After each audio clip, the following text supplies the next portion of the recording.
Hello everybody, it's me George, and today I'm going to be speaking about lavender. So this variety of lavender is English lavender. There are a couple of types that you get. So the first one is English lavender, and then the second one is French lavender. There. It's a really beautiful smell, and they're really beautiful plants. So French lavender typically is a lot more softer than English lavender. Lavender is a lot more stronger as a scent. There is also another strand of lavender created specifically and wholly for its scent called lavandin.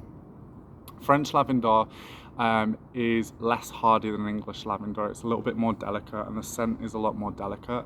It's also used in something called herbes de Provence, which is essentially a French version of Italian seasoning, which is actually quite lovely, to be fair. And a lot of people, when they talk about lavender, they talk about it being used in terms of peace, and that is true, okay? But the word lavender actually comes from a Roman word, lavare, which means to wash. It means to cleanse. So essentially, lavender is really good for cleansing work. It's really good for purification work. A lot of the things I tend to do is I actually will harvest some of the plant, and I will actually dry it in a bundle, and I'll actually use that for seining, and I actually use that for cleansing. Seining is essentially the Scottish term for purification, and that's what I do. I use that, almost lighting it and using that. Sometimes I also put the flowers, these guys here, I'll put that on some charcoals as well, and I'll burn that and use that as a way also. It can also, on top of that, be used to, water can be put in lavender, and it can be imbued in that, and you can bless the kind of, you can talk to the lavender, talk to the spirit of the plant, talk to any spirit of any plant whenever you work with it. But essentially I will put water in, I'll put the lavender in the water and use that as a way of cleansing. And it can be aspersed with lavender as well. You know, that can be used as a way to kind of asperse the water throughout.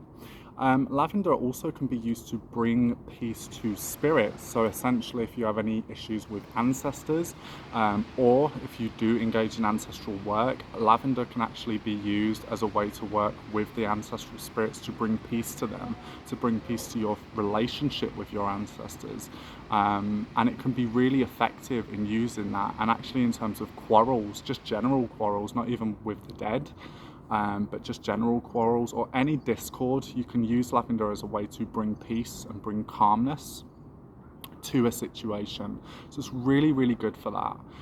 Lavender also can be used for healing because it's a very gentle plant, despite the fact that English lavender is actually very hardy, but it can be used for healing, and it's really good for healing work, in fact. And I'm sorry, I'm not going to give the recipe. I've used it for years, but a good friend of mine has a healing incense that does incorporate lavender, and every time I've used it, it's so effective.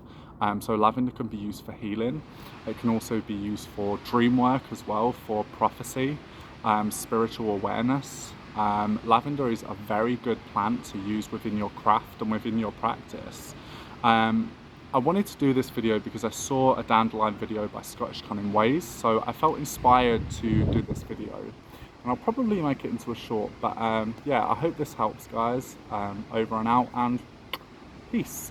I am off to get drunk and do some gardening. Have a nice day.